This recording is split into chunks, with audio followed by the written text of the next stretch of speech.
Israël n'a pas le droit d'exister. L'État d'Israël n'a pas le droit d'exister. Et le régime d'apartheid israélien n'a pas le droit d'exister. Le peuple palestinien a le droit d'exister. Et il a le droit à l'autodétermination. Mais Israël n'a pas le droit d'exister. Aucun État n'a le droit d'exister.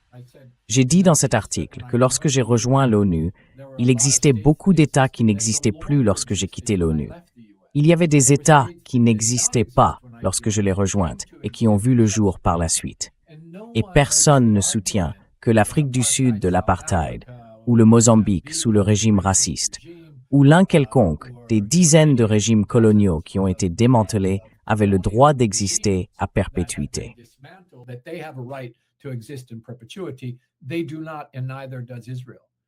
Ils ne le sont pas, et Israël non plus. Mais la prétention d'Israël au statut d'État est encore plus faible que cela, parce qu'il existe des principes en droit international que je souligne dans un article, selon lesquels, oui, tous les États violant les droits humains, violent le droit international, violent le droit humanitaire. Mais si votre existence même a été créée dans une situation de violation, vous avez déjà entendu cela, de normes de jus cogens et erga omnes, les règles les plus élevées du droit international, si ces violations ont été centrales et pas seulement accessoires, mais nécessaires à la création ou au maintien de l'État, alors cet État n'est pas légitime, en pratique.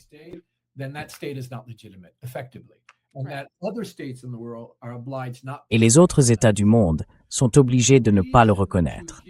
Et si vous n'entendez jamais quelqu'un dire que l'Allemagne a le droit d'exister, que l'Italie a le droit d'exister, que le Botswana a le droit d'exister, c'est parce qu'ils sont très peu sûrs de la légitimité de l'État d'Israël lui-même, en raison de la manière dont il a été fondé et de la manière dont il s'est maintenu dans sa conduite depuis lors. Alors, ils essaient de créer une orthodoxie, une fausse orthodoxie, à laquelle tout le monde doit prêter serment. Et comme je le souligne, en Allemagne, ils sont en train d'adopter une loi selon laquelle vous irez en prison si vous dites qu'Israël n'a pas le droit d'exister.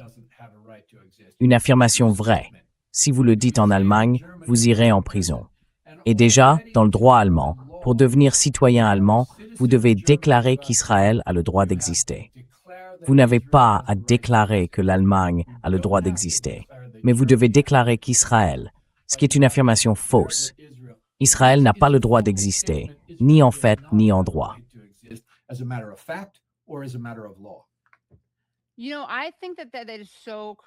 Vous savez, je trouve ça tellement absurde que ce serait déjà une chose. Enfin, je m'y oppose quoi qu'il arrive. Mais ce serait une chose si l'Allemagne exigeait de vous, pour devenir citoyen, que vous disiez que l'Allemagne a le droit d'exister. Mais c'est tellement humiliant qu'ils accordent davantage de priorité à l'allégeance et à la loyauté envers une autre nation, en théorie du moins, qu'envers la nation dont ils sont citoyens.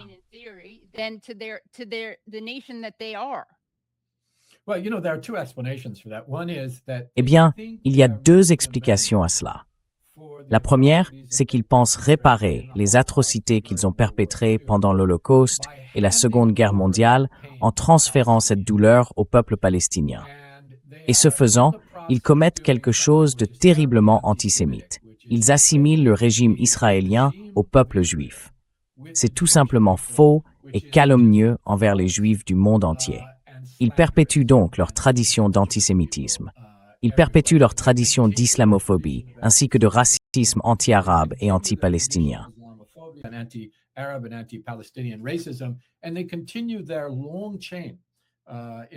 Et ils perpétuent leur longue tradition dans la perpétration et le soutien au génocide. Le génocide commis par le régime allemand en Namibie, le génocide commis contre les Juifs, les Roms et d'autres peuples en Europe, et maintenant leur soutien total au génocide du peuple palestinien. La classe dirigeante allemande est à tout le moins cohérente dans tout cela, et il leur est très très commode de mettre tous ces gens là-bas et de dire que d'une certaine manière, ajouter un crime à un autre les lave des horreurs dont ils ont été responsables. Tout ce qu'ils font, c'est ajouter à leur horrible casier de crimes qui est établi depuis plus d'un siècle.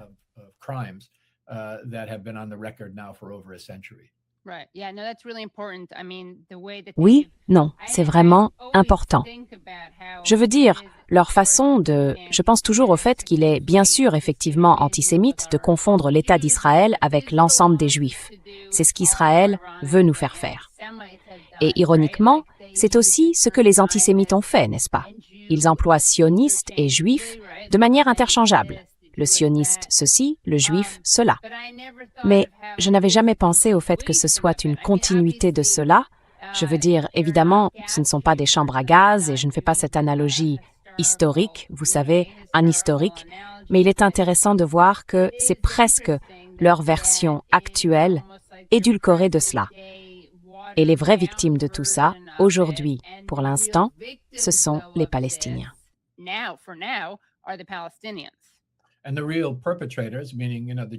Et les vrais responsables, c'est-à-dire, vous savez, la classe dirigeante allemande, s'en tirent une fois de plus sans aucune conséquence.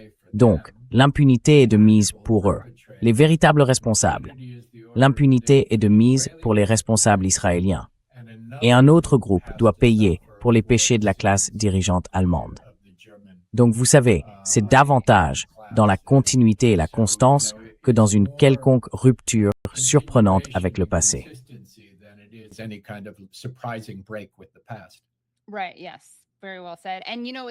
Oui, très bien dit. Et vous savez, c'est aussi assez ironique parce qu'en faisant ce genre de choses, ils ne rendent pas service aux Juifs. Étant donné qu'Israël prétend représenter tous les Juifs et que l'Allemagne fait elle aussi cet amalgame, ils affichent ensuite ouvertement une forme d'exceptionnalisme et de traitement spécial envers cet État juif. Est-ce qu'ils ne se demandent pas à quoi ça peut ressembler aux yeux de personnes qui vont en ressentir du ressentiment? Et vous savez, ce qu'ils font est très dangereux. Et encore une fois, enfin, pas encore une fois, je n'aime pas ça, c'est vraiment très loin dans l'ordre des priorités parce qu'en ce moment, il y a un génocide des Palestiniens.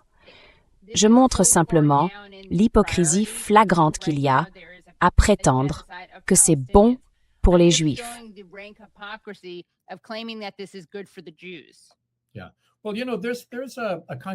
Oui, eh bien, vous savez, il y a une forme d'admiration au sein de la droite à travers le monde, y compris en Allemagne, y compris dans la classe dirigeante, pour Israël en tant qu'État de suprématie ethnique qui recourt à la force pour s'imposer d'une manière qu'ils ne peuvent qu'envier.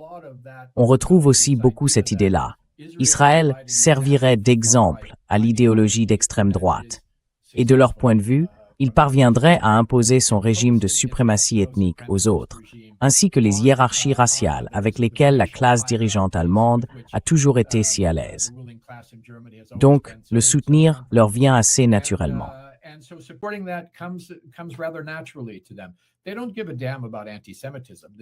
Ils n'en ont rien à foutre de l'antisémitisme.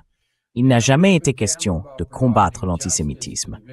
Ils n'en ont rien à foutre de rendre justice aux victimes de l'Holocauste. Si c'était le cas, ils leur auraient donné l'Allemagne de l'Est plutôt que la terre de quelqu'un d'autre, vous savez, au mouvement sioniste.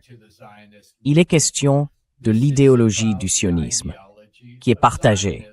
Vous savez, le sionisme est une idéologie officielle de l'État allemand, pas seulement d'Israël. Je dirais que c'est aussi une idéologie officielle de l'État du gouvernement américain. Et ça n'a rien à voir avec le fait d'être juif. Ça n'a rien à voir avec l'antisémitisme.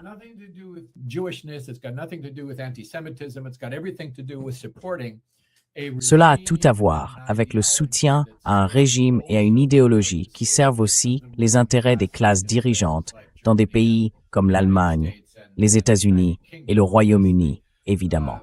Donc oui, nous ne pouvons pas les laisser s'en tirer avec leurs faux semblants. Et laissez-moi ajouter une chose, aux personnes justes en Allemagne, qui se battent contre ce génocide et contre la répression en Allemagne, qui se font tabasser jusqu'au sang par la police allemande, dans des scènes qui rappellent vraiment la Seconde Guerre mondiale, simplement parce qu'elles défendent les droits humains, s'opposent au génocide et tiennent tête au régime israélien.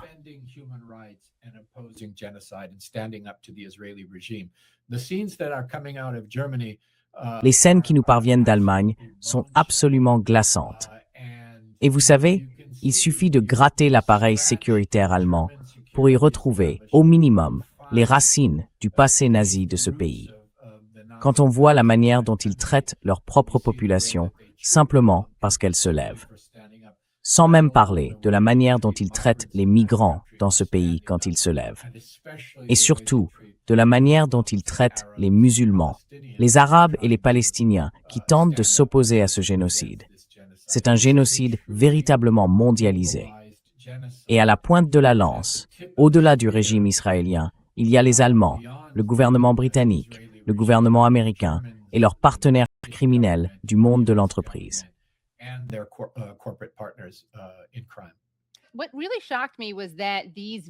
Ce qui m'a vraiment choqué, c'est de voir ces vidéos de répression violente. Je dois dire que je ne suis pas vraiment choquée quand ça se produit lors de manifestations pour la Palestine, parce qu'on a vu une telle impunité dans la répression de personnes qui exercent tout simplement, vous savez, leurs droits garantis par le premier amendement ou leur droit de se réunir. Mais vous savez, j'ai été réellement surprise, même lors de la marche des femmes. Il y avait quelque chose de très, très brutal et je ne pensais pas vraiment qu'on verrait ça. Je pensais que ce serait plutôt réservé aux manifestations pro-palestiniennes. Mais je pense que c'est un exemple qui montre que ces choses ne restent jamais limitées. Elles le sont. Bien sûr, je veux être prudente parce que j'essaie pas de mettre sur le même plan les luttes, la marginalisation ou les sanctions subies par différentes communautés. Mais je dirais que c'est peut-être un rappel. Les choses ne restent pas séparées ni circonscrites. Donc quand les droits des gens sont grignotés ou violés, ou quand des personnes sont brutalisées pour une cause, cela finit par s'étendre au reste d'entre nous.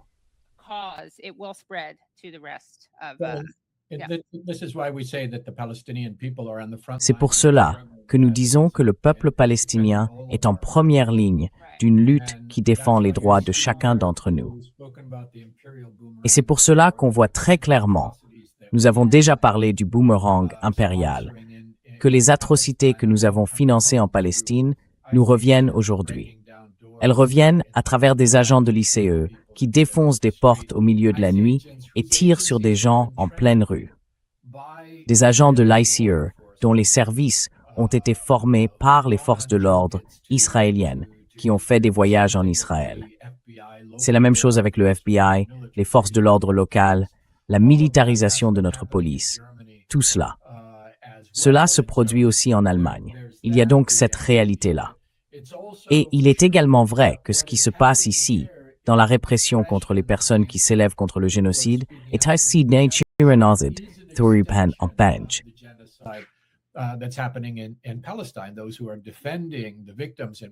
Ceux qui défendent les victimes en Palestine en subissent les conséquences, des conséquences brutales, ici en Occident.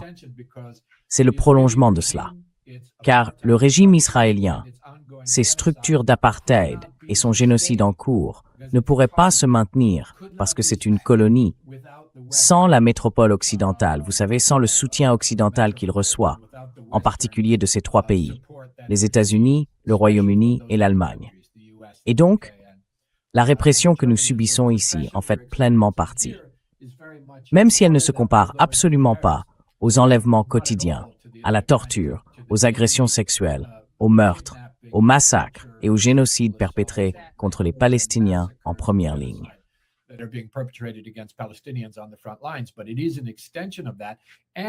Mais c'est le prolongement de cela. Et ça ne reste pas limité à ce mouvement de ceux qui s'opposent au génocide.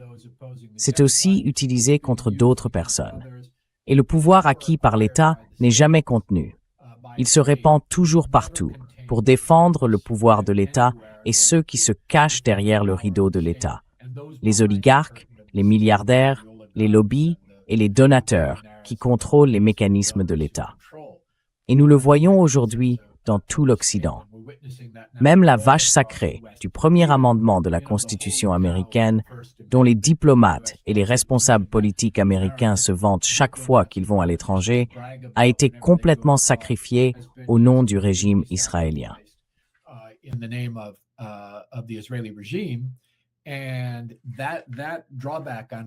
Et cette répression de la liberté d'expression ne se limitera pas à celles et ceux qui s'expriment sur la Palestine.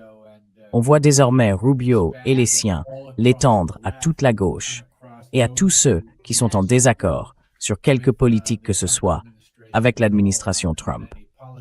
Et tous ceux qui pensaient pouvoir ignorer le génocide en Palestine sans que cela ne les rattrape, qui pensaient pouvoir ignorer les choses horribles qui arrivent dans ce pays à des personnes dénonçant ce génocide, en se disant que ça ne les toucherait jamais. Cela viendra très bientôt frapper à votre porte. Le moment de se lever, c'est maintenant. C'était déjà hier. Mais il n'y a pas de meilleur moment que le présent. Oui. Voilà, c'est donc une vidéo d'une jeune femme lors d'une manifestation pour Gaza, en Allemagne. Je veux dire, regardez simplement comment ils la retiennent. Ils la tiennent littéralement par le menton, si vous regardez bien, par le visage. Oui, oui. Enfin, ça, je n'ai pas pu. Lui blesser le cou intentionnellement. La cruauté délibérée des forces de l'ordre allemandes. Vous savez, c'est très familier. C'est ce qu'on voit en Palestine. C'est aussi ce qu'on voit de plus en plus dans nos rues, aux États-Unis. Et rappelez-vous le crime que ces gens ont commis. C'est simplement d'avoir dit Palestine ou d'avoir critiqué le génocide israélien ou quoi que ce soit de ce genre. Ce ne sont pas des gens qui commettent des actes qui seraient considérés comme des crimes ou que ce soit dans le monde civilisé. Et la brutalité qui s'est abattue sur eux est absolument stupéfiante. Et ce n'est qu'un exemple parmi ceux qui ont circulé au cours de la semaine dernière. Mais vous savez, la brutalité et les passages à tabac dont nous sommes témoins depuis 3 ans, en Allemagne, aux États-Unis, au Royaume-Uni, sont sans précédent, dans le sens où ces gens s'opposent aux crimes d'un régime étranger. C'est ça. Même contre leur propre gouvernement, n'est-ce pas? Ils s'opposent aux crimes d'un régime étranger, et pour cela, ils subissent ce genre de brutalité. Oui. Et apparemment, un nombre disproportionné de Juifs ont été arrêtés lors de ces manifestations. Je le souligne simplement pour révéler le mensonge selon lequel tout cela viserait, vous savez, la sécurité des Juifs. Encore une fois, quand j'aborde ce sujet, ce n'est pas parce que les vies juives seraient plus importantes que toutes les autres. C'est seulement pour mettre en évidence une faille dans leur mensonge qui consiste à dire que cela concerne ne serait-ce que la sécurité des Juifs. Et bien sûr, il ne serait pas acceptable de tuer, de priver d'autres personnes de leurs droits. Vous savez, il ne serait pas acceptable de chercher à garantir la sécurité des Juifs tout en faisant ces autres choses. Mais cela vous montre que c'est un mensonge dès le départ.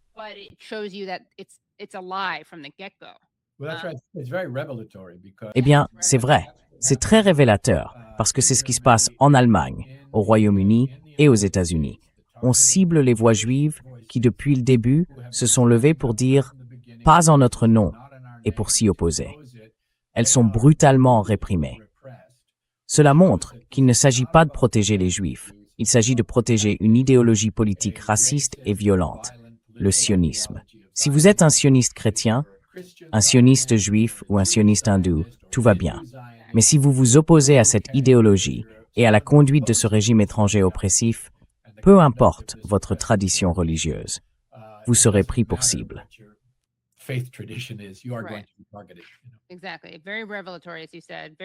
Exactement. C'est très révélateur. Comme vous l'avez dit, très révélateur, accablant et incriminant. Mais vous savez, cela prouve vraiment que plus jamais ça n'a pas été retenu ni appliqué. Cela a simplement été déplacé. La population a été déplacée. Alors peut-être que plus jamais ils ne feront cela aux Juifs ashkénazes. Mais ils sont tout à fait disposés à le faire à nous, à d'autres peuples, y compris au peuple palestinien. Et puis, en gros, pour perpétuer cela, l'Allemagne perpétue son génocide en utilisant Israël pour le faire. Et ceux qui en paient le prix, ce sont les Palestiniens, et ils le paient de leur vie. Oui.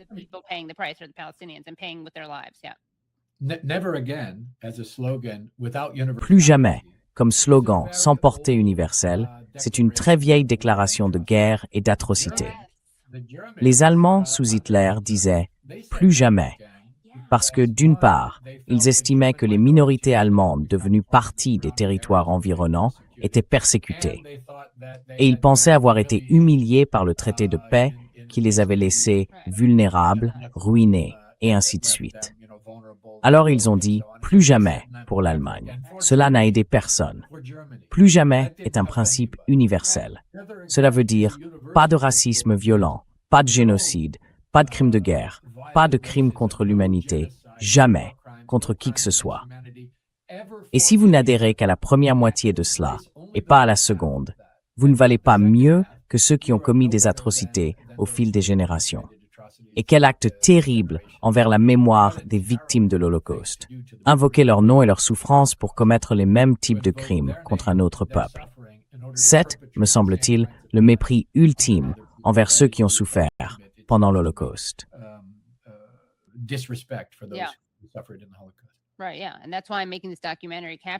Oui, et c'est pour ça que je réalise ce documentaire, pour recueillir les voix de ces survivants qui disent « plus jamais, c'est maintenant ». Pas dans le sens où Netanyahou l'entend, dans le sens inverse. Ils disent « plus jamais pour personne et pas en notre nom ». Et vous savez, si nous vivions dans un monde juste, les médias donneraient constamment la parole à ces gens et les responsables politiques les inviteraient à s'exprimer. À la place, on entend ceux qui instrumentalisent un génocide pour en justifier un autre. Et au fait, Craig, il faut que je vous montre ça. Marc Alberner écrit « Craig Mokhiber, président en 2028 ». Je suis d'accord. Je suis d'accord. Donc, si Ro Khanna refuse mon offre, que je lui fais en votre nom, de vous prendre comme colistier pour le faire avancer sur ce fleuve de l'illumination et de la droiture, vous allez peut-être devoir envisager de vous présenter vous-même. Je sais que ça va changer vos plans, parce qu'il y a quelques minutes à peine, je vous ai déjà dit que vous alliez devoir vous présenter avec Ro. C'est toi ou moi, Ro, ou toi et moi. Ron et Ro, c'est bien.